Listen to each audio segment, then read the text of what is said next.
cái hộp bị bull bảo ngắm lần chưa mà thì vâng ai thế là một cái chat all bảo phải là bảo ngắm được cái tụi họ sẵn sàng này đang thùng tế bên nào vắng cùng xong với khăn mỹ khăn thì nó và chân nó cùng xong cùng phan ai đâu đi ấm mà và đang tình dính nó đấu như nào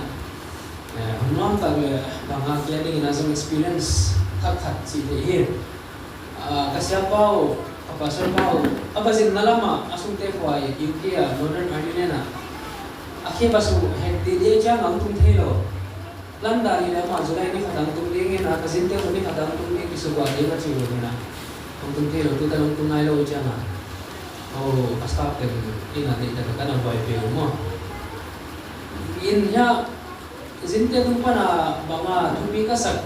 mu kam te lung sim ku ja khat amao engine na daw hang ama le mau ki daw khat swang mo to hotel ko ngat tu ma sing sen tang te mo ama wa dia jong tom seng zo ko azin daw por pia de ma zong la wa nga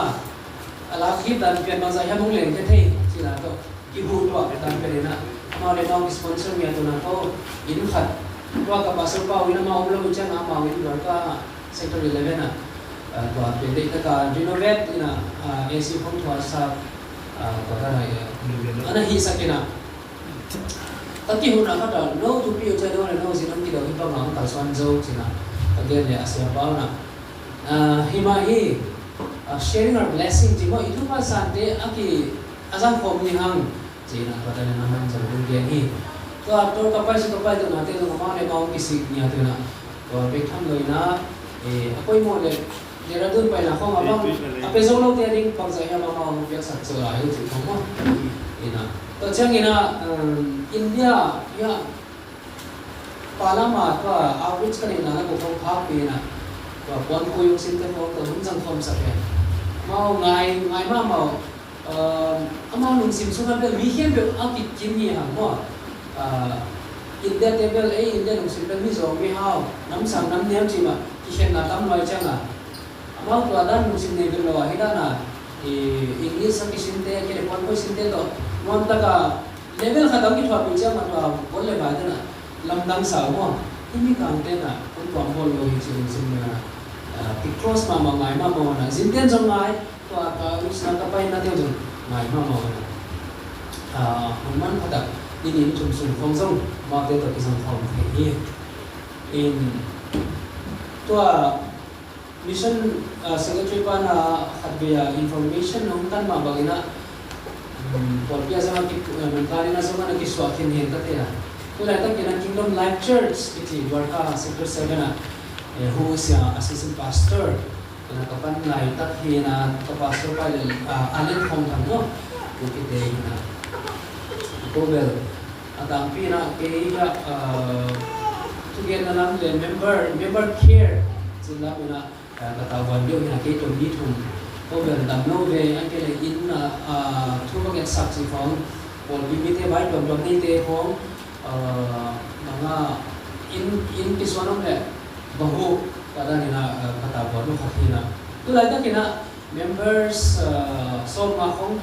ha mo ya ni bi ni cha kina bel ki khom som ku pan som se ki ka average ya atam pin bi na Google search ko na English service ki ko pe na hiki ma chi ko som chang na mun ni mun tum ko ko ki khom na le atang ko ke ma som ya ki ni khom ma mi na ko da na apo bang ki khom the se no na ni ko mi na karbi te asam te nu ka khop khat to da asam le ki khom na mu ko tum ko nang chong kya na ki khom na ki khom to ko som ai le ba ma follow ko le na ko na ma full member dan among tao na cái phòng chiro na azibang zong tum nai lo hindu ilai na pasal bel tum ye hanga apya thak lo khat chimai ni ai zong na pasal he pina do mawkde ong kham to sem sem na na zong to na tuibang ki phom khe no mo tuibang ki phom khe no phom na march ka na tuipot na ma zong ola wi in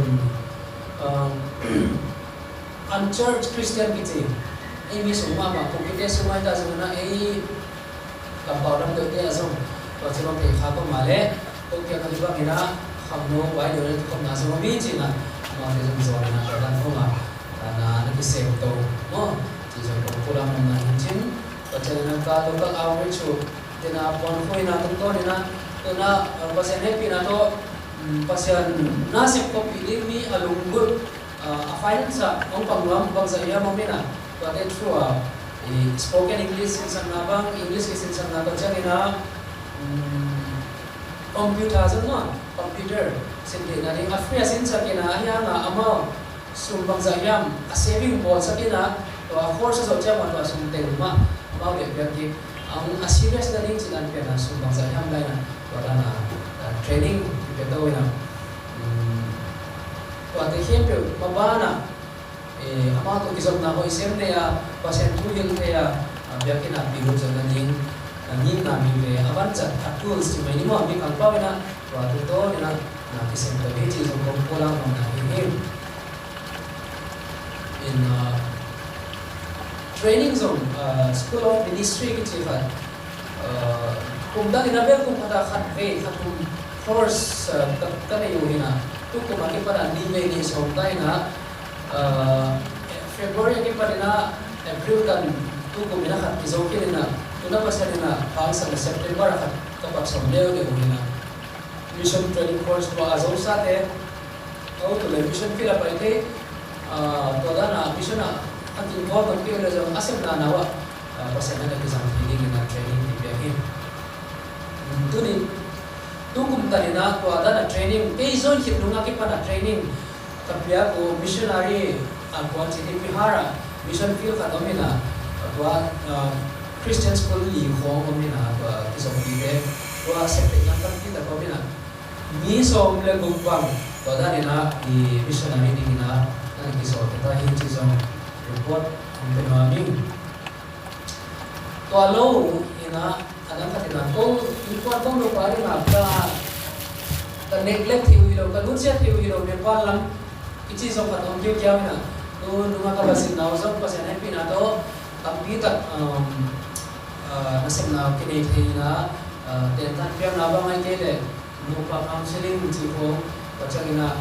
mingan pa na ho bidding sa kampitat pamina to ay man ako som kungen ko ina pasien kya nga ko lang pa na ang pan pinili mo miyang chi som khoda ko bebe na to na kipating kasungmut to ama pansan masa ko dana patau ding chikan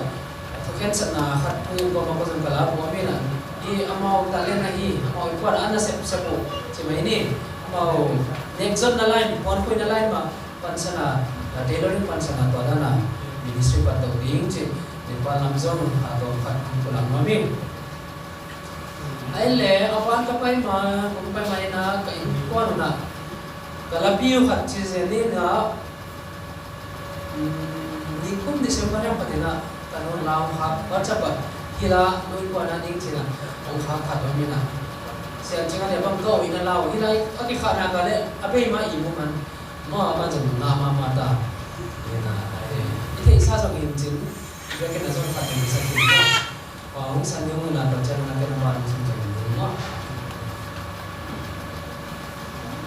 Suante pa le la sa ding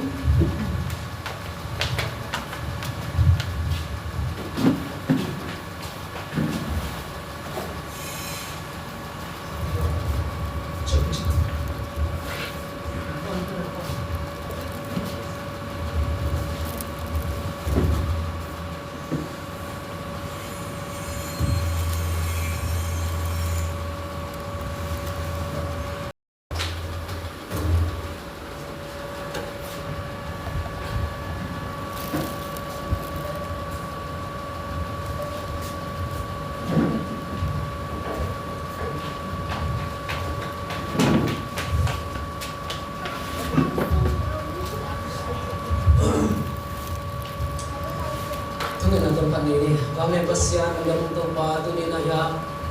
ibu saya sisi department dia tu apa pun kikir bagi nak pasien na mana hangsan sakit yang sakit ni mana tu malu nak turun kau ni tu apa kau kia mama bagi na hak ni dah makan siang tu hang pudi hang pidi makai na hangenin tu apa hiun tom cik semua nama hobi na tenong sakit jam kena menin Jesu min dago kya bibu hida lo pasiano. Amen. Mission department te ina kong ngen nom le kong thesang lo pata hila. Program na po siya muna to get ning bang hak sak penale. Kiyong se zelo chi kya mga available na mahinji atong gen namin kas na siya pole kasino jang kathi na mo tu kung January kha pa na May khatan Saturday sima online class ne nge payo mission to kisai perspective course kisi ka to pi ma malai mo jang kiza asa ma tul thuma kale khadome na pa de election khatsim leng sang samon khatsim yalan ni mo ye level pasane pina to to le kilo ai mane na mission department dia jadi bang na buat simula apa hiji kita sang pong ini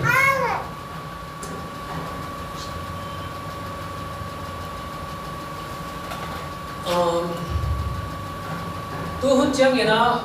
leitung ni te tapi na India Hong Kong Christian te warna khamma ma ina Christian te pe na tapi na mi nong mudarina gam sung subai ni na susia ji khongwa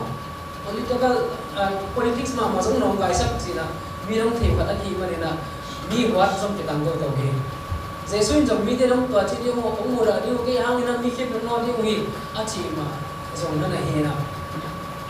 India bang tu chang no ina Christian bia na pe mi kang te bia na gam tang mi te bia na he chi na tam zoi na sang lai lai ma no na dia ka Hindu la kong bang ba penetrate ni ba put zoring pen mo ba hiro mo tunai chika June ni som besak ya Mumbai ya BJP MLA ka tugen asa kasam yam dinga head speed ki muda na kampau ba song kota ki head na khagamina Christian de na he ko na aman bang yana mi chile Christian te pen apol se thei sumong pe ding che me mo a priest te tu mi te na attack pula na ba bwa pan na ba attack thei ule lak thum che na a he na sultan zo ule lak na che lai mo to cha ma a priest pastor ya mai ke ai fan pi te a khat zo ma le lak som le kha ya ning chi kam jam ne ko pi chan ki chi me le pa na aman Christian te gul pito ke bangina te na mi te awang tum ada ka sing ta kwa ho ma mi zong te khong sum to le na wada na conversion ni chi bia pra he ga na mu hong te hi ma na wada na Christian te wa na ama jang na ho ma ma hi chi ki mu te hi ba cha na man again bia na mun te illegal ba ma phal na ne lo government pa na phal na amlo abia kin te hong suk sia ting chi na mi te na han pa ma hi to chi ba ma hi lai ta ke na ei tu mi ne na hida na lampan na pol se na pom om chi na emission na sep na iki khop na de pen a hol san ei ki to lo mo lai siang tho sung ye chang ina pasian mission ki chi pen pasian lung sim tak tak pasian be na tak hi chi iwang theya iwang phok san le hi lampan na de persecution bose na to kam be ong anga a khol thei ding te ki do hi chi aki masa pene phok sa kam hi hang ko mathai alian so ma ne som le kong na sepa nang sim sak le ba inde kong kon mi ko na lai sang tho kina khat kong mal le English ana ikhat ni na e ko ni pen ka sak le mathai alian so ma ne som le kong na itu setelah di ini sisi dua sampai dua niat dia kata tu dia bangin nanti konsol dia di dua aja jian yang buat bangin nanti bangun lah kau bangin lah cingkamun buat bangin na pilbang ni kau bangin na cingkam ni English bi bagaimana salah pilbang Baku innocent, mo innocent. Cincang ina iba cingkam mai kini lah. Siapa ni bolong cuma ini lung nem, zaidam ina na munci. Ila isang kau pengkam ai sesuatu tu lai dah ka Delhi Hong, India Hong, Christian tadi ina asa kisah pun mama lai dah apa yang mau lai dah kicik ông bok sang mama hibun banget setelah kini ni pilbang ni mah shirt setelah kicik pen kama pau zat dah nabel negatif dah makizang ina ayah ayah ilom te ya kalau dia baca poin setelah kali saya nabel apil cina lah main mana soalnya aku cina apil soalnya setelah ka igam tatun dahi bagaimana emission resep dan zong oh kum som lai ta kong tu na isa thero tampi na kong tam mo tu na in ko ma bak ja na postal check ko ba mo khom te no ko lo mo ai ke la pak sun khat ma pasen la hong sa ko da la mi te ba kai khom chi kong lem no lo ina alam pi wam kom training wam kom ai ke la ba ma hi short course chi te kong a pathun ta pai da jong khe kun jel ba ma idea paradigm shift ji mo ba pen izat ta hi ji wa bi miten zong izat sa zong hi to na izat sem ning ji zong ke pok sang hi hi e and m ji pen evangelism the mission ni wa pa na ko be kin ti ana ke za za na ke ba akiba lo na ana thi khon lo ya evangelism ba ya mission ji ba yam ji tam ti khon lo na ka thei khen na so na hello yi evangelism pen ithei sa hi le zong athei sa zong kyong la ke na lo zong yung phak le chi na to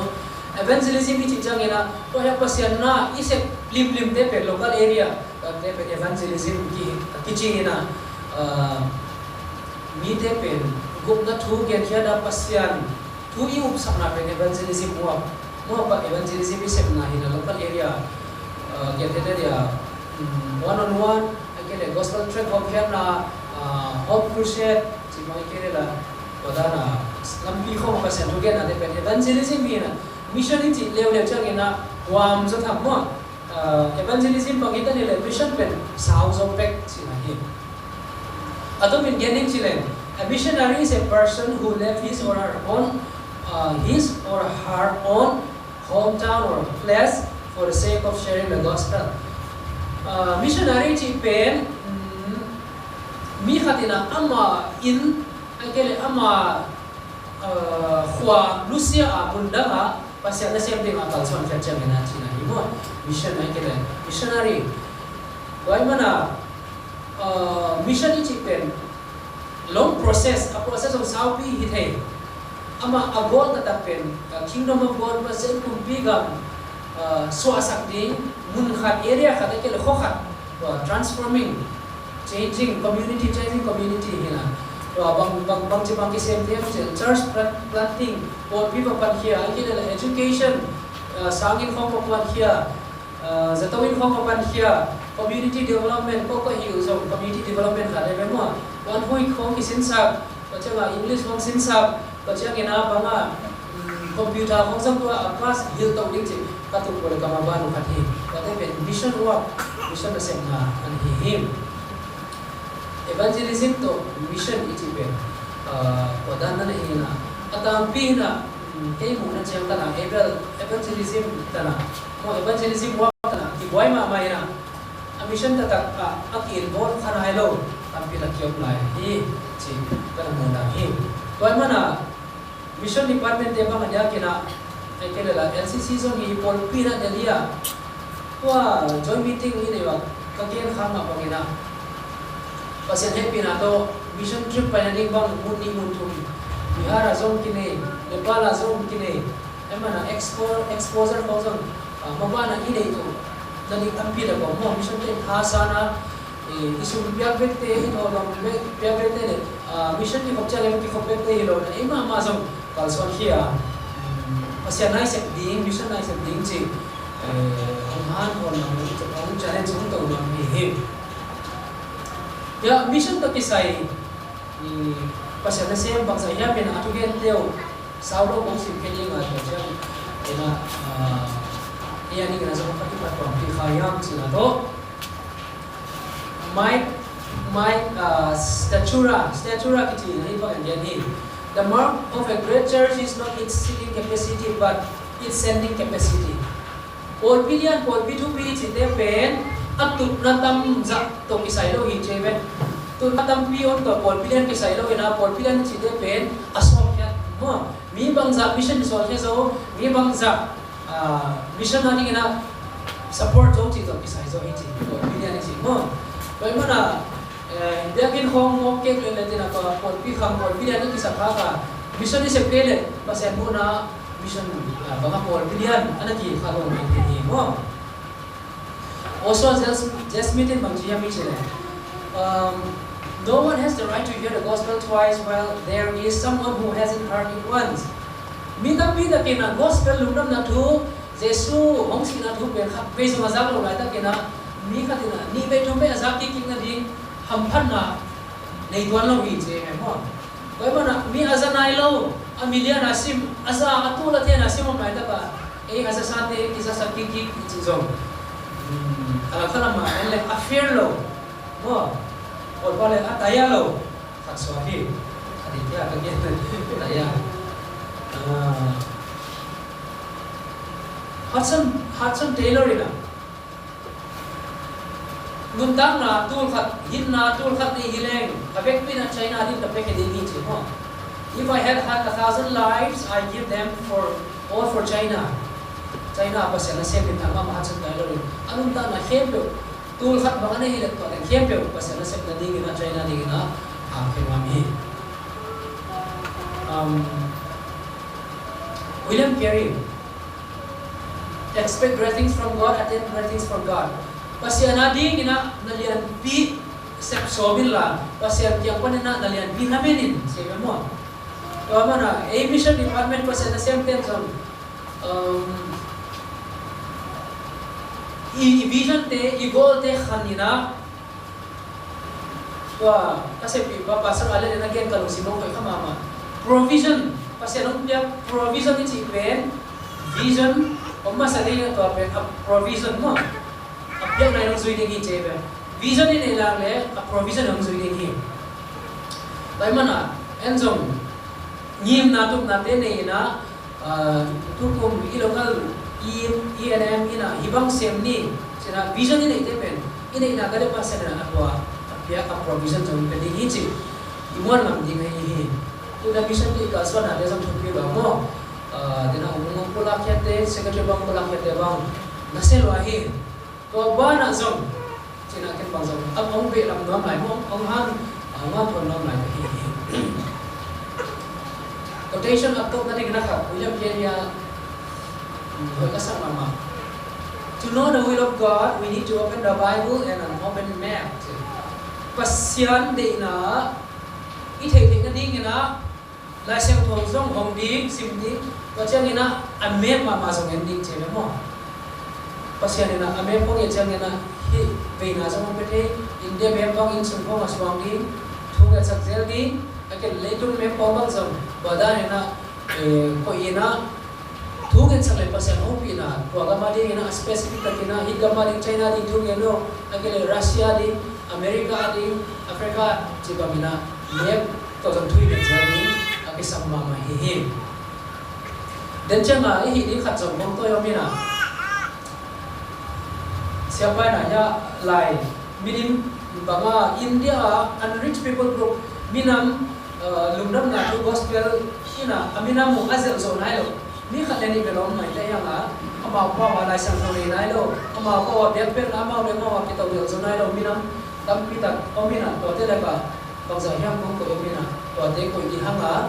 kata ama ada tu yang nanti sakting mo,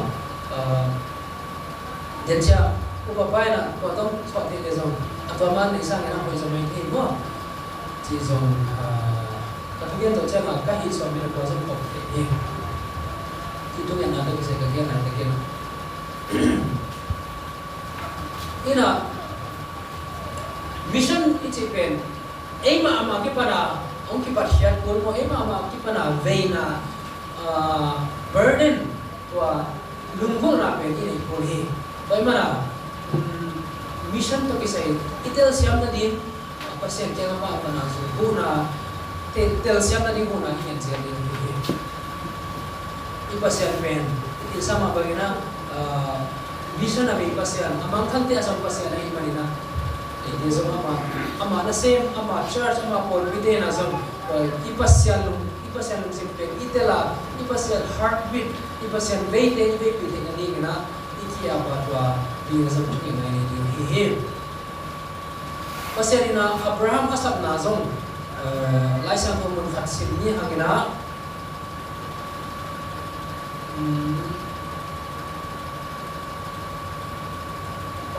jan azina pencil na alian somne ni aneu khat pan thum ku ba pa ma nang sim sang le hoin te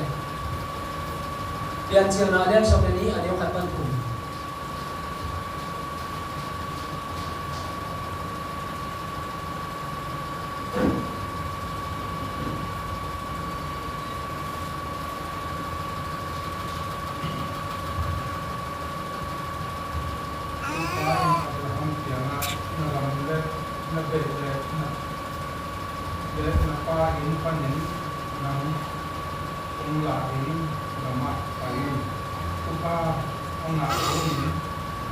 minam lian kain nang monggoring ka ya in namin kung lian sakin hi nang ka hong tete ka te dinga nang hong samsiami samsedingi nang ka na bangin nang ka na bangin ka anga na dingun lấy cái cái mình nghe tiếng ngủ thì ăn gì nong na pe pamang ya pasiani na Abraham asap na kimuhi ila siya ko isim le pencil na ali khat pan som le khat ani sim to le Abraham chi pe magisa khangelo na som le na Abraham chi khat umut la ki mo to azong pasiani na asap na ison son lahi ika pa election pasen atelnya Abraham pen atelnya thina abang ding atelnya michile thupa ase khedi atel ho pasen na amasan Abraham thupa pen na to thupa asa janga Abraham thupa pen mikem pe so masana ding na pasen na Abraham atel asa pa he itel khalo ding na pasen na ada isak wa man akele Abraham pen eli chirina mikam pa ama pen ana sang zomi nang te sang ana thupi zo ana lian zo hikmana pasien ate ali twalo pasien na tua channel apa idan kata de hikmana Abraham pe na tel ha ka hichi pe ni sam dingina de hi ham tua ina to hun chang ina nang le ke pe Abraham Suante ha seed of Abraham ki je mo Jesus Christ nun dang na ne ya Jesus Christ asang hon pa le to pa asang ke pe pasenina Abraham tahate Abraham ikwan te chena chang te hi Abraham jong mirang te ding athupa ding akitela hi ma banga athupa pe na ma ama ading pe kilo mirang te nang thupa ko pe ne thupa ka te ni pasen chi ma bangena tunina ei jong Abraham ka te hi manina itawan bang hi chile mirang te de thupa hi ding chi a hi him ei te pe mang chi bangena mirang te de thupa ki swak hi ding hi chile gospel lungnam na thu to pian thang na thu to mirang te kya ba ivalun tak tia gena aide pe Abraham bangena mirang te ne thu pa ki ni bang hi hallelujah hallelujah amen oi mana ilungnam na thu nei pen gupkhen na thu ina kep pen ei sumpe ka koi lo ding ei kwan sumpe ka koi lo ding ei por bi sumpe ka koi lo ding na ken bang si bangena hom ki ni kai ya chi mai su na ne ya baba mission minded ma mission pe na musik pen iki pia to zeli iki na to sa to zeli hi chi to bang ma he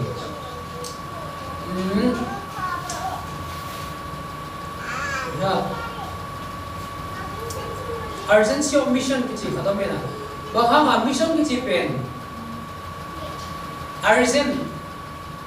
kino hiam ai kele la panghang ina kisam raga hiam chile the harvest is ripe and plentiful chimo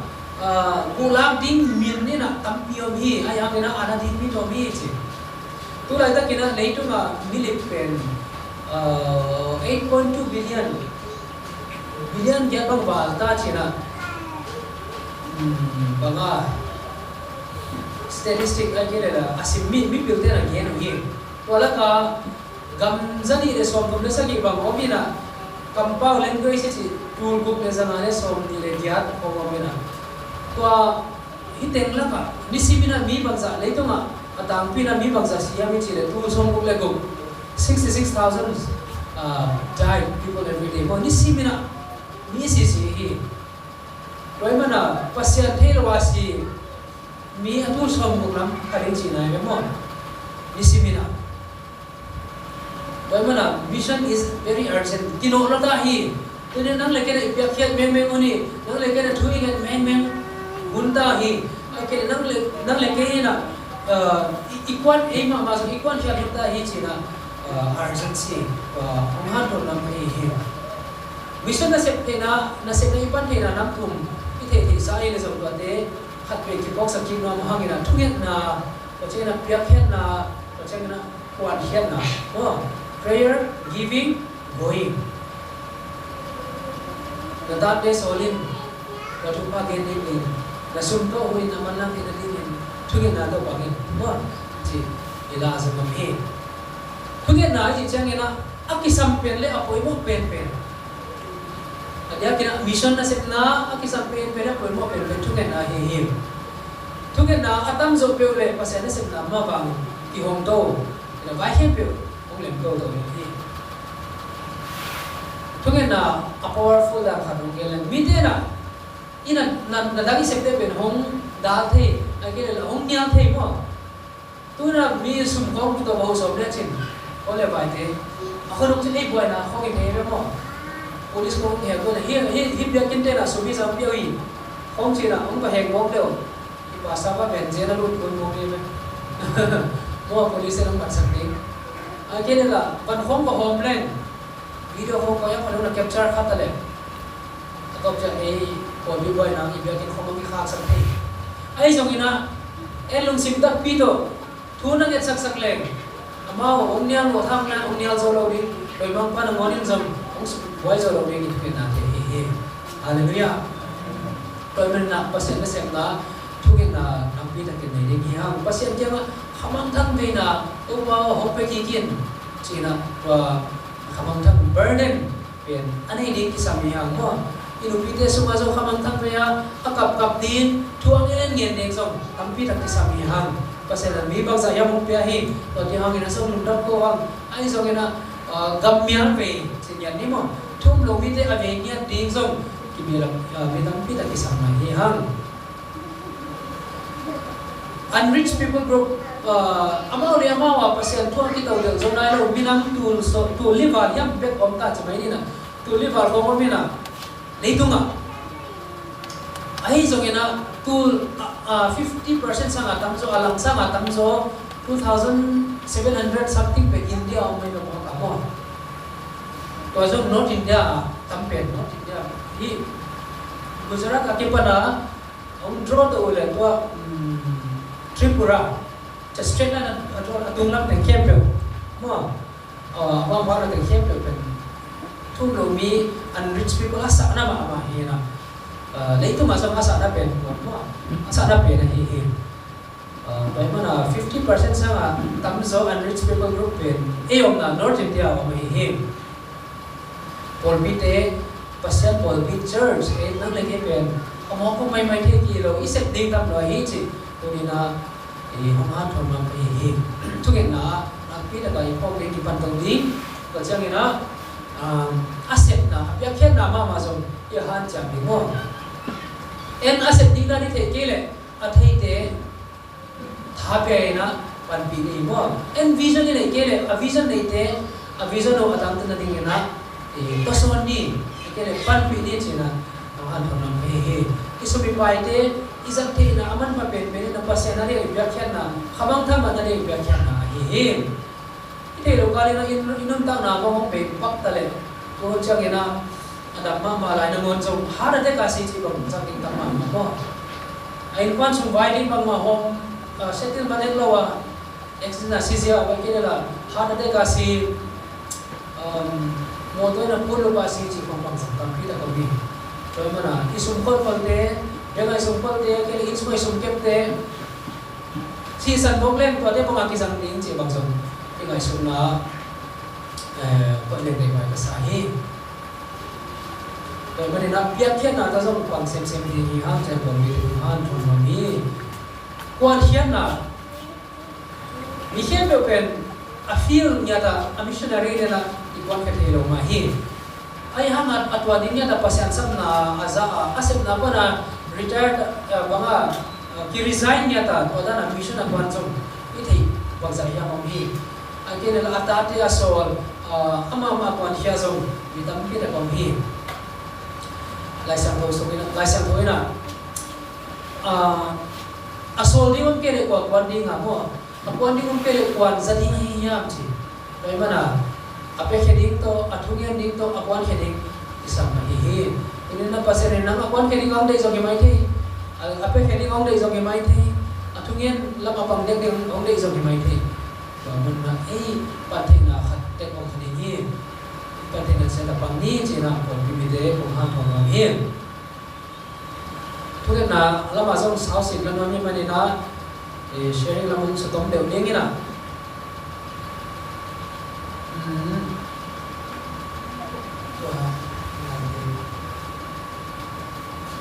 khát khát đi na biayin la aval te hamon mun khat chata ko ni hanila tua libong ke peding hina tua limte thuget na nei sakdin PowerPoint zong anulam ko asam dikit dingena amount information zong optima ite pe India sunga amount wala sa to ani nailo ba kamani nailo akene amount le amount ya pe na ki makai zong nailo te unrich ko control kichi to te hina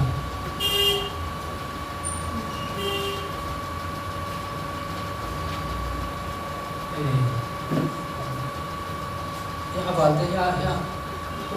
khat ko mana ko yin la mai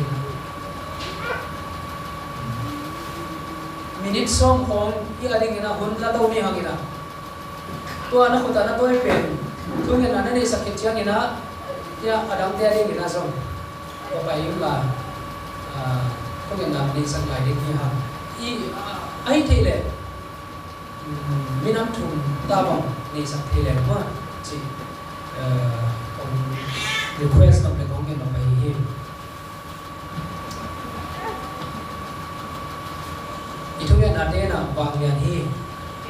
Ibarat ada na nasib lima.